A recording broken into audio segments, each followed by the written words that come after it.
Vaisakhi celebrations, and traditionally, even before the inception of the Khalsa, Vaisakhi was more of a farmer celebration.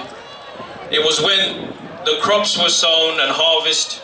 It was a harvest time, so they celebrated all their hard work and their endeavor. But sowing crops was a risky business then. It was all about supply and demand. You couldn't sow the same crop year on year because other farmers were doing the same. So you had to constantly change your tactics. But the Vaisakhi that we have today, the people that we have become today, we've kept the element of celebration, and you can see the element of celebration, and we've kept it with great fervor. But we've forgotten that element of change, that element of supply and demand.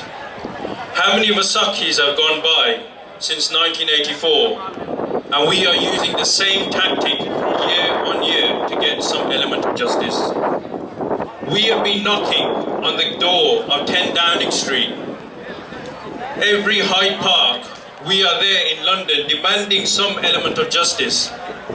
We are asking the British government to go to the Indian government who organised and covered up our genocide to somehow tell us the truth. Even when the revelations were broken in February, that the British were colluding behind our backs and giving the Indian establishment advice on guidance on how to attack Harmandir Sahib, our tactic is still firmly in place. We still will be going to Hyde Park year on year with our placards demanding justice. But what has that yielded for us? What has that yielded? There's a place for a protest. But the definition of madness is doing the same thing year on year and expecting a different result when that different result isn't going to come. It's hard to wish a happy Vaisakhi when we have thousands of youth rotting in Indian cages as we speak. This Vaisakhi, Bhai Rajoana, will be sitting for nearly 2 decades in solitary confinement in a little cage 6 by 6 on his own. Should he have the need to eat jalebia and wave nishan sabs to celebrate the birth of the Khalsa, or should he be sitting in his prison lamenting at the decline of the Khalsa?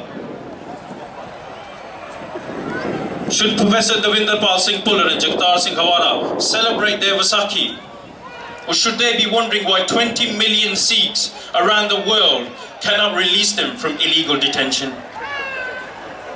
What about those mothers whose every Vaisakhi from 1984 has been spent looking at the door, waiting for their sons to return home? Those sons that were victims of a forced disappearance, of an extrajudicial killing, of a fake encounter. 30 years have gone by and each Vaisakhi was like the last, colourless and lonely. Try telling those mothers that the birth of the Khalsa is about Guru Gobind Singh's stormtroopers that deliver justice to the weak. Today we are standing as refugees, as an international Qawm who are refugees. From a Qawm that delivered justice to the weak and the defenseless, we are now begging for scraps at the doorstep of India. This millah is much like a microcosm for the way we're living our life. We want to go to these stalls and we're buying our candy floss and we're eating our jalebi and we're waving our nishan sabs. But there are also Muslim guys in this park, and I don't care whether people are offended, who are going to be trying to groom our girls. But we don't want to talk about those things. We don't want to give education.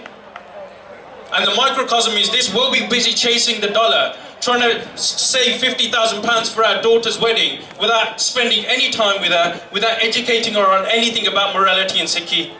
Yes, they should be strong enough to resist. There's a clip going round of a girl, 15 years old, at the Leicester Nagar Kirtan 2 years ago. She was groomed by a Muslim guy wearing a kada. 6 months later, she's working as a prostitute.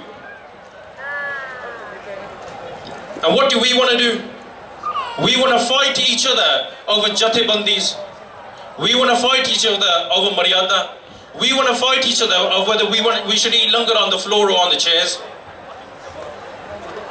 Guru Gobind Singh sacrificed his everything against a depraved, vile, brutal Mughal Qawm.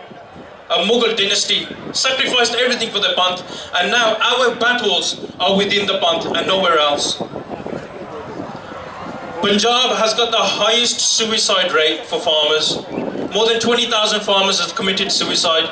That's a genocide in itself. No bullet needs to be fired, no grenade needs to be thrown. You have 20,000 Punjabi Sikh farmers have committed suicide. That's a silent genocide. Punjab has got the most amount of illegal abortion clinics. For every 1,000 boys, there's 700 girls now in Punjab. They're killing our generations before they're even born. You don't need bullets anymore. They spent the whole of the 1980s with tanks, bombs and grenades trying to physically exterminate the Sikh Qawm, and the ones that are left now, in this modern age, they're killing us in a different way. There's 9,000 fake dead in Punjab. 70% of Punjab's youth are hooked on narcotics. Punjab is the only place in the world that is suffering from uranium poisoning. Yet we don't want to tackle any of those issues.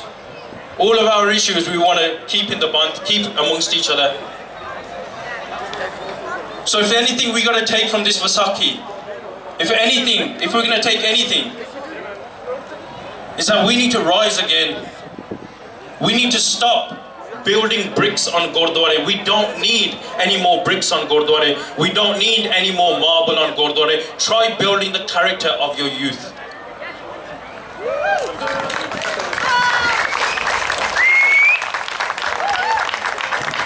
Economists have said that if Punjab carries on the way it is, in 30 years it will become desert land.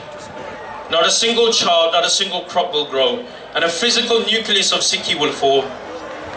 And in future generations, they will look at us and ask us, did you just wear an orange ramal and wave a kesi nishan sahab and eat some jalebi on your Vaisakhi? Or did you actually take some time to reflect on that momentous occasion when Guru Gobind Singh created his stormtroopers that will look after the world? We are at the lowest end of the food chain as we stand as a Qawm.